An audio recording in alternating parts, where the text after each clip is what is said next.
do you credit to being able to stay, pretty durable? I'd say the 2 biggest things are my diet and then prioritizing strength and mobility. Because when I started, I wasn't prioritizing nutrition and I wasn't prioritizing strength and mobility.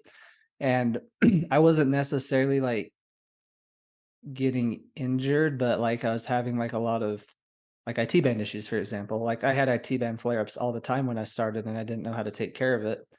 Um, but yeah, so like I once I started prioritizing strength and mobility and nutrition, like all those issues essentially went away. And I could say twice out of my ultra running career, I've had like 2 like injuries, but even those injuries didn't put me out that much. Like a year ago, I sprained my ankle pretty badly. I rolled it on a rock and like it ballooned up bad.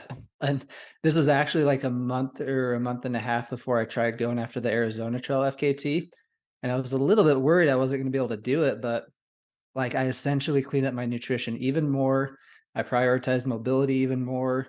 I did things like, deep tissue massage, ozone therapy, and, like, within 2 weeks, I started running again when my doctor thought I was gonna be out for a couple months, and I ended up doing most of the Arizona Trail. And then, a few years ago, I tore my fascia, but I did a lot like, basically the same thing, and I was only out for 3 or so weeks. So, between my, like, 2 injuries, like, I only had to take 5 total weeks off between those 2 things, so they weren't even that bad. All right, so I know what fascia is, but I've never heard of anybody tearing their fascia, and I thought fascia goes, like, all throughout the body, so can you elaborate on this? It's fascinating. Specifically, the fascia in my foot, Okay, got you. it's just an overuse thing, and then I tore the fascia in my foot. Interesting. Okay, cool. And we'll definitely get into nutrition, but I wanna stay on this topic of strength training for a little bit just because I think that's super important for runners and something that is the first thing to get neglected, I would say. So, what was it that made you realize how much of a difference strength and mobility could do for you? And maybe what does your strength training routine currently look like? So, the biggest like, the way I learned the importance of like, I used to have the mindset where any, time that could be spent working out should be focused on running. That's how I used to think, and then I kept having those IT band issues, and then somebody gave me the advice to just start doing 5 minutes of wall sits a day, and, like, within 3 days of doing that, I noticed a major difference. And so, like, I probably spent a good 5, 6 months doing that, and, like, I never had IT band issues again. And so after, like, a few months of that, I was just like, "Okay, like, apparently there's something to this." And so I started doing more research and looking into it, and, you know, that was back in 2017, and, to today, like, my strength and mobility routine has progressed into, like, almost an addiction. Like, I almost love weightlifting more than I love running now.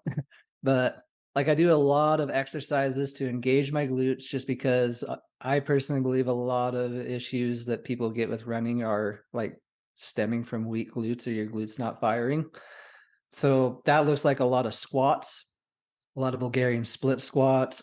Um, I do a lot of work on the Bosu ball to like work on my stabilizing muscles. So, I'll get a barbell and throw on nothing crazy, like 25-pound weights and do squats on the Bosu ball.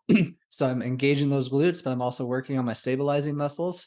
I'll do battle ropes with the ball. Like I do a lot with the Bosu ball. And then just like a lot of upper body stuff that will work on my shoulders and my triceps and chest just because the motion of running, if you're not working on that, your arms can get fatigued. If you don't have strong shoulders, like in these 200-mile races, you have so much gear that you have to carry. Like at Cocodona, we had to carry 4 liters of water that first day, not to mention like all the required gear, like warm weather gear. So like your shoulders can get pretty fatigued if you're not working on your shoulders too. But yeah, I think 2 to 3 days a week is will suffice for runners who are trying to prevent muscle imbalances, but, I'm doing about 6 days a week just because I love it so much now. So what does that 6 day a week split look like? Are you doing like a body part split, a little bit of full body every day? What does that look like? So, like, 3 days a week is full body HIIT style type workouts. Like, I have a Tabata timer, downloaded, and Like one of my favorite routines is to like go out in my back patio as the sun's coming up and get morning sunlight. And I'll do like dumbbell squats with a hammer curl shoulder press, like in one motion. I'll do the ab wheel, I'll do jump rope, I'll do a lot of push-ups, military push-ups and chest push-ups, squat jumps, burpees, so like stuff like that. And that's usually about 45 minutes, 3 times a week. And then 3 of the other days, it's more of like a little bit more weight style. So like today I did the ski erg machine for 15 minutes. I did battle rope for about 10 minutes. I did pull-ups. I did curls, farmer walks, stuff like that. I usually do like a chest and a leg day, Bulgarian split squats with like the Smith machine, pulling the sled backwards to engage those muscles, and then a back focus day. So typical like weightlifting stuff, maybe a little bit less weight and higher reps. Are you writing all that programming yourself, kinda just going off a feel, or do you have somebody doing it for you? Yeah, I mean, I have a routine now, but when I started, I just kind of like walked around. I was like, oh yeah, this looks like a cool one. And I just kind of put my own thing together. Hey, a little bit of something's better than a whole lot of nothing. Yeah, exactly. So what about mobility? That's definitely something that for me as a runner now, I have to put a lot more time and attention to. Otherwise, I start to feel it. So, what does your mobility routine look like? I mean, typical foam rolling and stretching. Recovery is a part of mobility. So like I'll use the compression boots too. Um, Like one of my workouts that I do, it's like fully body weight, and I think a lot of it is like mobility specific style movements, like figure four squats. I'm not sure if you know what those are. I don't.